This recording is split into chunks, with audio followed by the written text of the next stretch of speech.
Okay. Last time we spoke about the beginning of Siman Tov Nun Aleph, the first 15-20 sifim. Today we're going to go through a few interesting points that you'll see across, mainly from Sif Chav Daled and on. And then we'll deal with other topics as further shiurim. There will be further shiurim on the map. Seif Chav Daled talks about a chatzuva, shekorim dreifus. It's a tripod, so that's what it is, essentially, 3 feet. And you put the fire under it and you put a pot on top of it. Or machvas betanur or a frying pan, or any pan, in the oven. If you want to use this tripod, this grate, we'll use it in today's day. It's a grate. On Pesach, you need to do a full libun. Why does Al Rebbe say you have to do a full libun? Shalif amim nishpach aleo isa, nivle botam chometz al yidei ha'oir, shaloi al yidei mashke. We know that Kabbalah Kachpolte and that the Hagolah has to be done, or the Hachshara has to be done the way it absorbs. Something which absorbed through fire without liquid has to be kashered through fire without liquid.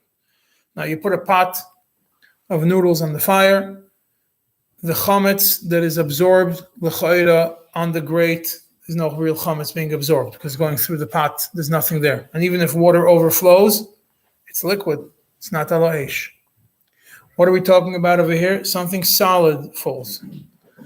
The chashash is if you're baking, or if you're making something which has dough, or something which has actual chametz, or if noodles fall, batter. Yeah, batter is if you make pancakes or these kinds of things, then you definitely have, or latkes, and if you put flour in them, then you definitely have that issue, that actual chametz that is solid is falling onto the grates, and then the fire is right there, and the grates absorbed chametz directly through fire, therefore it will need a libun gomer. Libun gomer for grates is extremely difficult. It's extremely difficult, close to impossible.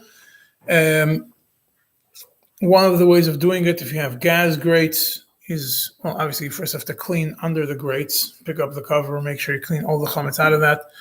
But then you put a blech on top of the grates, turn it on max, and then that's going to usually create libun. How long do you need it for? Because I know someone did it last year and blew up his whole oven. No, if you know what you're doing, it's not going to blow anything up. You have a blech on for Shabbos, right, and you're not blowing anything up, so the blech stays on for 3 days, even if it's in the hottest flame. Hottest flame? Hottest flame, 15, 20 minutes is not going to blow anything up. Yeah. It's not just a small one, you need a big one. You don't have to do all 4 in one shot. You do 2 and 2. So now if you do the whole thing in one shot, then it's not going to have a place to breathe. You do 2 and 2. You do 2 and 2, and then you do that. Now, the whole thing in one shot, get hot, no? It gets hotter, and it also could create problems in your house. Yeah, then you could do that. I can't do the bloater. Take you very long for each piece to get to that point, to get red. Do You still need to cover the grate afterwards. Mitzad hasafek, maybe it didn't get fully red, then yeah, you put a blech on top of it if you want to use it. You don't have to. Red. You don't see the not. The Shiur Al Rebbe Shulchan Aruch is hotter than that. You have to see it. You have to see. Yeah. That's hotter than red hot. You turn on your burners for an hour or 3 hours, and you're not going to see any nitzutzos, and you're not going to see it peeling off either. It's when you rub something against it, though, no? I see it flying out. At least see some sparks. Yeah, if it's not fully clean, you'll see sparks. Yeah. Yeah, that's the easiest way of doing it. Now, So why don't we wait until it has sparks? it's not going to get the sparks. Today's metals are made in such a way that you're not going to see the sparks. The actual metal is much better. Now, if you know for a fact that you never cooked anything over there, which is solid chametz, then you don't need to do libun gomer on it. You do agala on it. It didn't absorb anything through libun gomer. If you never cooked if you never cooked schnitzel, if you never cooked pancakes, if you never fried latkes with flour, if you didn't do any of those things, if you're gluten-free vegan and you have nothing to worry about, then usually you shouldn't have a problem of you will not need libun gomer on this. Kidneys is not the same. Yeah. Now the same thing is with the oven. You bake in the oven. Unless today's pans are different. The taller pans, you don't really have chametz flying out of them. When you put a challah in, it's not falling onto the bottom of the oven. You put in a cake and it overflows? Yeah. Not that overflowing. Sometimes you'll get a bubble and it will pop. A bubble will go will touch the top grate. No, it will pop and then stuff could. Yeah, I'm saying it could it's shaykh, but if you're only baking challahs in the challah pans, nothing is spilling out of there. Then you have people warm up bagels, challahs, rolls straight into the oven, straight into the grate. That's b'leia b'ir mamish. Those grates need to be libun gomer. The bottom of the oven where the food falls also needs libun gomer. The walls only absorb zeya, so it's less chomer than the floor and the grates. Zeya hagala works. For zeya, do hagala works? It seems like it does. What? Charlottes of steam counts as a hagala or not? Yeah. Now there is a seif which is connected to this indirectly, which is seif samachay, talking about winter heating. Seif samachay, tanur beis hachoyref, samachay samach vov samach zayim. It's talking about over there when you had not an oven but a fireplace, which that's what you used to warm up the house. In the fireplace, big fireplace, you had on the outside, the way they would make them, he says they had tiles. So you already know the words from Mikvos. So it's kochlin, that's the tiles, saviv. Those are klicheres, usually, to disperse the heat and to protect it, so it looks nice. And also inside there was like a smaller oven where you could put things to warm up. So the people would put things. The Alter Rebbe uses the example of pashtide, which is a kugel, u'sh'ar chometz, and in the footnote, the Alter Rebbe brings mem aleph, which is Magen Avram. Magen Avram brings kreplach. So people would put up things to warm up on top of this winter oven, things that if you put them on the fire will get burnt. Put them on there, it warms up. And these are pretty dry, and this absorbed chametz. So now, even if you're going to light the whole oven from inside, this fireplace from inside, it's not going to kasher the outside where you put the chametz on top.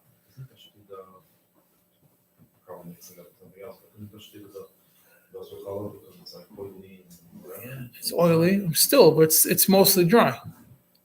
It's b'leia la'or. The amount of liquid is not that much. I want to point out, it's not like dry like challah. You're talking about even has a little bit of moisture. We already saw that even a little bit of moisture, if it's not floating in the moisture, it's already considered dry for the purpose of al-oir.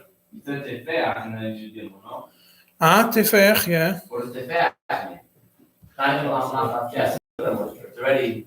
Yeah, that was in parentheses, but later on, Alter Rebbe, when talks about the frying pan, looks a little bit more than that. But even these things, they're relatively dry, and therefore, if you put them directly on, it's a problem. It makes the whole thing, you can't kasher it without libun gomer. You can't do libun gomer because it's a cement thing, rocks with tiles on the other side. Yeah, so now, actually on top, yeah. Yeah, however, what he says over there is if you put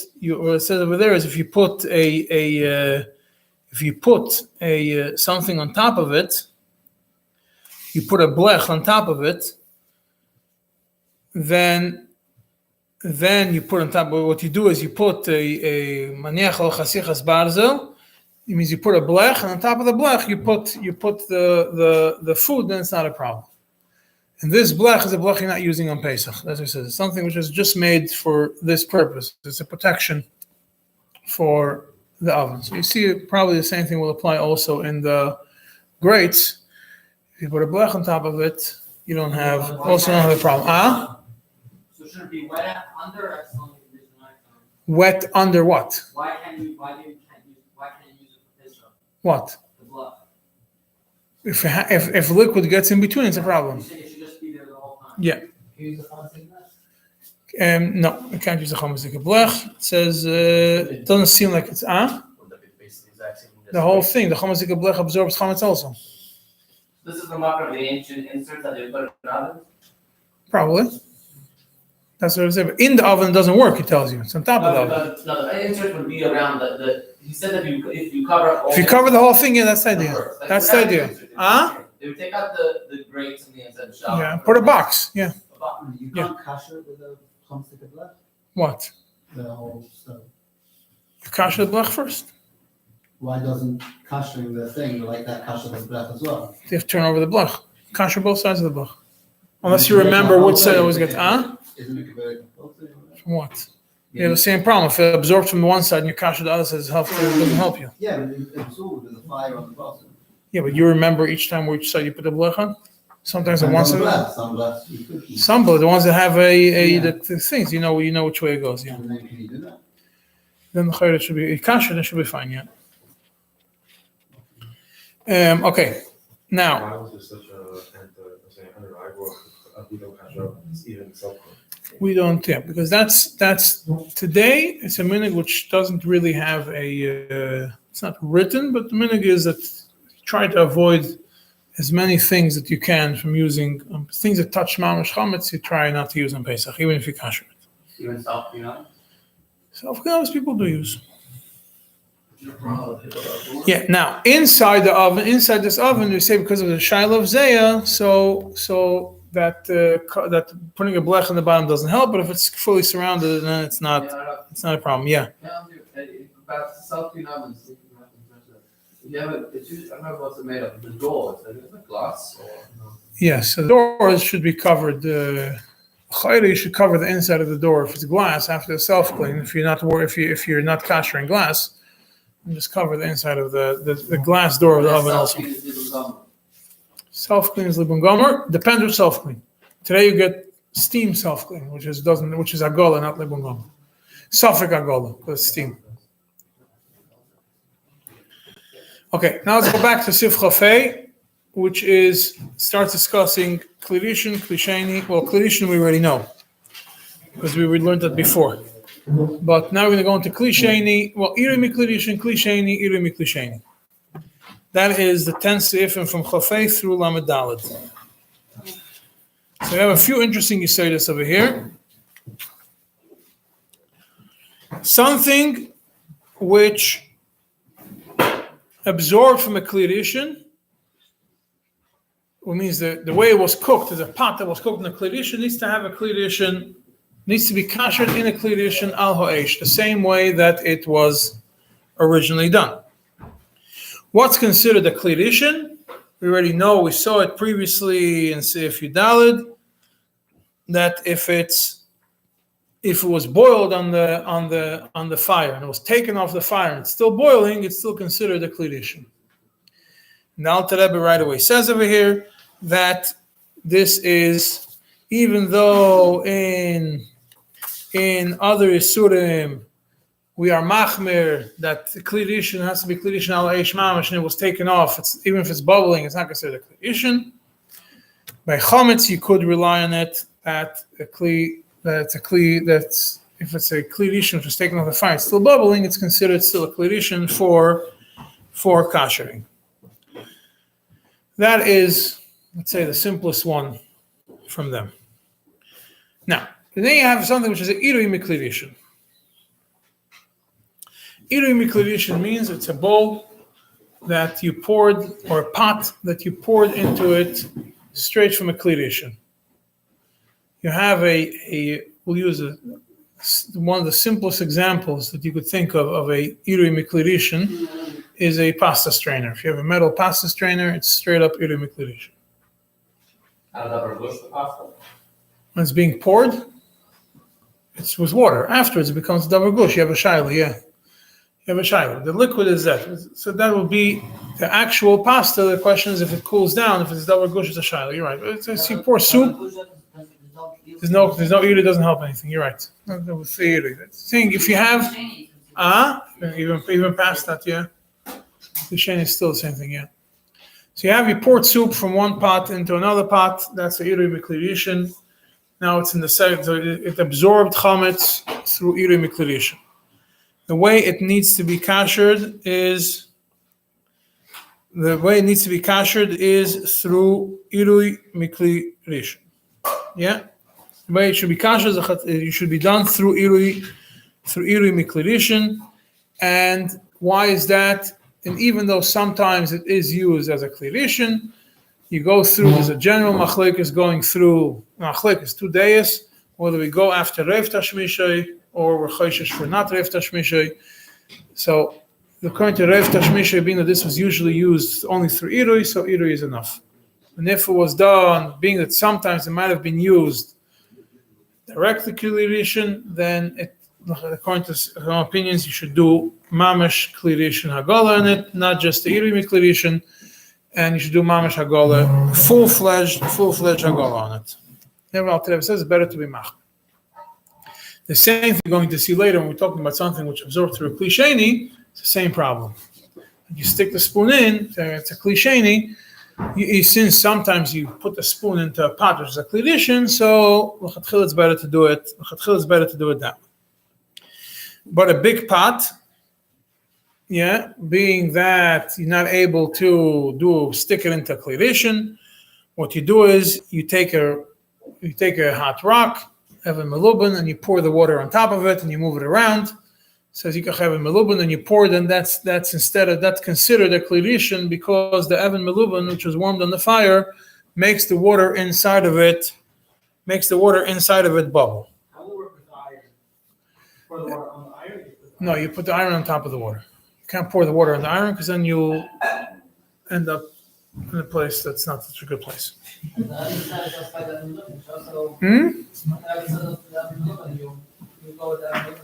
You go, yeah, then you move it around all the way. So the water should bubble. With the iron, you can do the same thing. You can just move it, you'll hear it sizzling. A countertop doesn't need a rock or an iron, does it? Unless it absorbs from iri miklirishin. It needs klirishin. You do hagola. You do hagola, yeah. No, but when a countertop never gets klirishin straight up. Never gets klirishin, no.